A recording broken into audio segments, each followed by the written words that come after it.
Welcome to another day of Vlogmas. Welcome back. If you've been around the block a few times, and welcome if you are new. My name is Brianna Deshay, and today is National Mental Health Day. And with National Mental Health Day, it really means a lot to me because I personally suffer from my own mental illness, such as PTSD, anxiety, and some depression. I am I am diagnosed with sorry, I'm diagnosed with PTSD and anxiety, but sometimes with PTSD, certain things trigger you that can put you into more of a depression state. So I'm just going to be going over more. So I'm not going to really go down a rabbit hole of my mental illness because I want to uplift those people that are suffering with mental illness or suffering with depression or suffering with anxiety or any of those type of things. I want you guys to all know that it is okay not to be okay. We all have those days where we feel like shit, but it's okay. We will get through it. We're going to take one day at a time. We're going to do our breathing exercises. We're going to do whatever it is to make sure we stay mentally healthy, okay? Especially for those people that are from certain types of communities, certain different types of background. I know growing up, mental illness was more of a stigma. It was more of a you're crazy or that's a crazy person, quote unquote, which was totally wrong. I wish I would have learned more about mental illness growing up and then finding out about it later and being scared to actually own my truth and actually share or express my feelings, because I always thought mental illness would make me a crazy person, quote unquote, because growing up in my background, growing up in my type of culture, it was frowned upon. You know, you didn't speak that type of stuff into existence. And if anybody did have those type of issues, it kind of got thrown under the rug, or it kind of got thrown into like that's a bad child, even though that bad child probably had some type of ADD, ADHD, or any type of bipolarness or something like that, but they automatically just classify them as a bad child, which is wrong, because I feel like if we would have received certain tools at a younger age, it could have kind of I'm not gonna say it could have prevented all of our adulthood traumas or our adulthood stuff, but it could have helped us better understand it. It could have helped us better deal with it, better control of our those type of traumas. And especially in my household, like, I'm not gonna call anybody out, but my household was like, you don't have a problem, you are okay, get your butt up, you're just mad or you're just sad or whatever the case might be. We didn't deal with it. It was you get your butt up and you keep going. You know, you don't have no issues. You don't have time to be laying around in the bed all day. Instead of saying like, why is she laying in the bed all day? Like, is something wrong with her? Did something happen to her? Is she feeling okay? It was automatically, you're not going to be lazy. Get your butt up. Or what's wrong with you? Get up. You get your ass up. It was more of those type of things. And me coming out about my own mental illness as an adult has actually helped some of my family members understand mental health better, because they didn't want to take that initiative, or they were scared, or they didn't know much about it. But me on my own mental health journey has kind of, I was able to get this information and share it down to my family. And some of my family, I realized that I'm not the only one that had mental issues, you know. It's a lot of things that has happened in my family that I realized that there's a lot of people that had mental illness that was undiagnosed, or they didn't get help, or they didn't know that they had those issues. And it caused a lot of my childhood trauma, because that person has always been considered just a bad child, and that bad child grew up to be a bad adult or a black sheep adult, or they would have never faced their issues. And because they never faced the issues, it just kept getting passed down to generation to generation. And it's crazy, but with me, I was like, I need help, and I wasn't afraid to get help. And that's why I wanted to do this video. I don't want anyone to be afraid to get help. Don't worry about what anyone say. Don't worry about friends, family. Do what's best for you. You know, I'm currently not on medication, but there was a time that I had to be on medication to deal with my emotions. I had to be on medication or I was going to have a panic attack almost every day. So it's okay. Don't let that stigma that mental health is this bad thing or you are this crazy person or whatever the case might be. If you need help, go get help. If you need medicine, go get medicine. If you need therapy, it's okay. Therapy is okay. And that's going to get me into the next topic with therapy. Therapy is one of those things like we are so scared to go talk to people about our problems, but these people get paid to listen to our problem. These people get paid to help give us tools to help us get through our problems, okay? It's totally okay. And you know, just there for like, I don't want to sit on someone's couch. I don't want to tell someone all of my business. Like, my business is my business. We have to forget all of that. All the stuff we learned growing up is not all right. Our parents, of course, did the best that they could, but everything that they taught us was not right. Everything they taught us was not correct information. Especially as times go on, things get better. Technology get better. Medical gets better. All of these type of things gets better with age. So just like mental health, it has gotten better during time. So back then when your parents were younger, they didn't know. So of course they weren't able to teach us those things. So don't let old habits get passed on to you. Like I said, they did the best that they could do with what they had and what they know. But now that we have more knowledge on things, let's take accountability for our own mental health.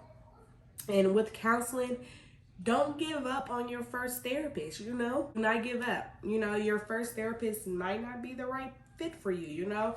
Therapist is kind of like dating. Sometimes you might have to go through a few to find the right one for you.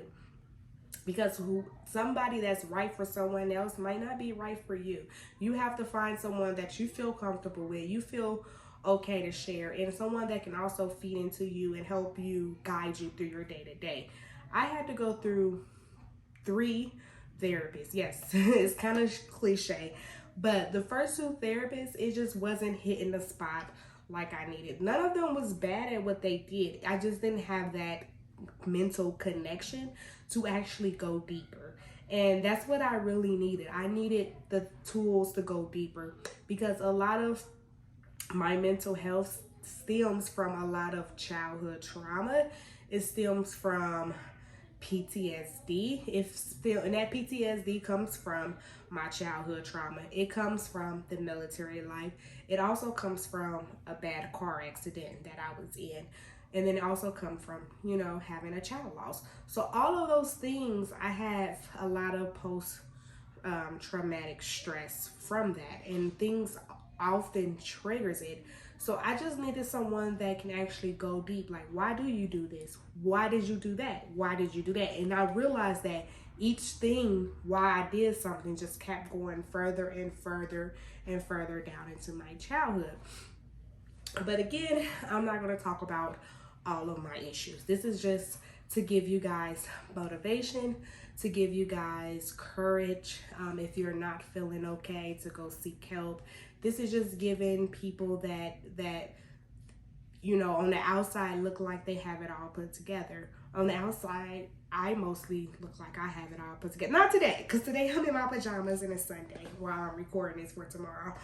But we go to work, we go to do our day-to-day life like everything is okay. We smile, we do all of that, and the people on the outside is like, nothing's wrong with you. That person's so nice, that person's so happy, but they don't understand all of the mental things that you are going through because you make it look so easily. So this video is for those people that have that shield, that make it look like everything is okay, but deep down it's not, because I understand you, because I am also in that position. I am also in that space, and I was also that friend or that family member that everybody thought I was okay. No one really checked on me because they thought Bree is okay.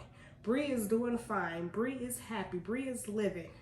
But deep down, I was really, really hurting. So this is a motivation for those people that are deep down really hurting and just kind of scared, don't have the tools or the things, and just don't know where to go. I'm just telling you that it's okay not to be okay. There's plenty of people out here that's dealing with this mental illness.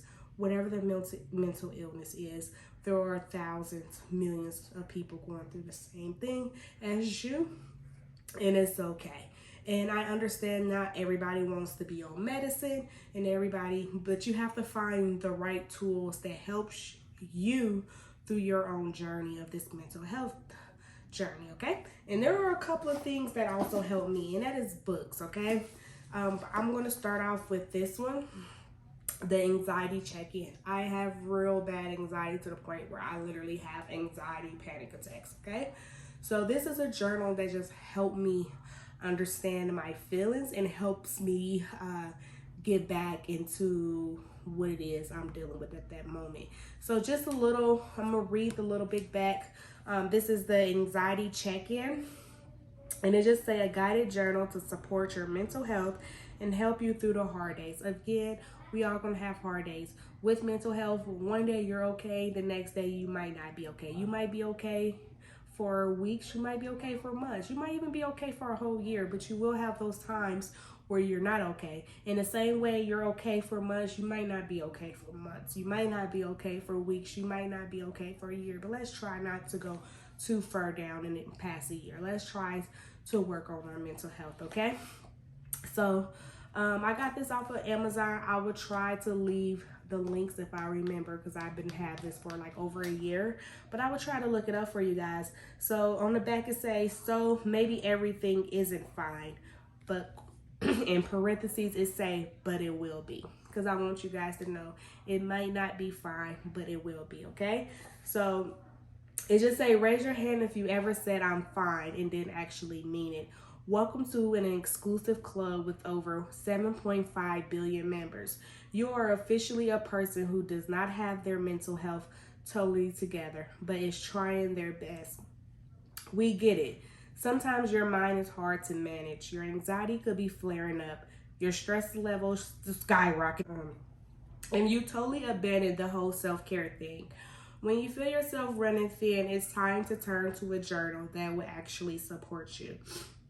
With guided prompts covering everything from depression to self-love, the anxiety check-in is the shoulder to lean on during the tough times, with a voice that says, I get you, and helpful tools to unpack your mental state. This book will pick you up, stand by your side, and help you feel a little less alone.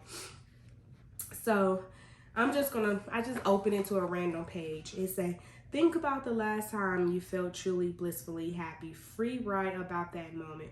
Where were you? What were you doing? Who were you with? So that's some of the stuff they have. How would you describe yourself to a stranger is another page they have. Then the next page says, how does it feel when others succeed around you? What emotions do you recognize? So it's also broken up into different chapters. Like this one is a self-awareness chapter, know your damn self. And then there's also, here's another one. It's a list 3 things that trigger your depression. How can you carve them out of your life? Now make a list of 20 things, big or small, that brings you joy. So those are different topics that, and this is under the depression section, declouds your sunshine. So there are different things, different ways to kind of get you to start thinking deep yourself. And here you will also find out your triggers, and also it helps you put your mind back on track. This has been so helpful for me. And then another book that I really, really recommend is Get Out of Your Head, especially if you have really bad anxiety. This say, it's all in your head. Are your thoughts holding you captive? I never be good enough. Other people have better lives than I do. Has some religious things into it also, but it say, God couldn't really love me. Jenny Allen knows what it's like to swirl in a spiral of destructive thoughts, but she also knows we don't have to stay stuck in toxic thinking patterns. Okay? So this is what this is more about. It's about stopping the spiral of toxic thoughts. Again, I would try to link both of these in the description because these have been very detrimental. This is not a sponsor reel. This is just true. This is just real life. But these have been very detrimental in my anxiety journey, and I thought that it could possibly help some of you guys. So I did wanted to leave here with a tool for this mental health day, and I hope all of you guys are doing okay today. If you're not doing okay, just remember there's always tomorrow, and you will feel better one day. Okay, so don't give up, keep striving. We gonna get through this all together. Bye.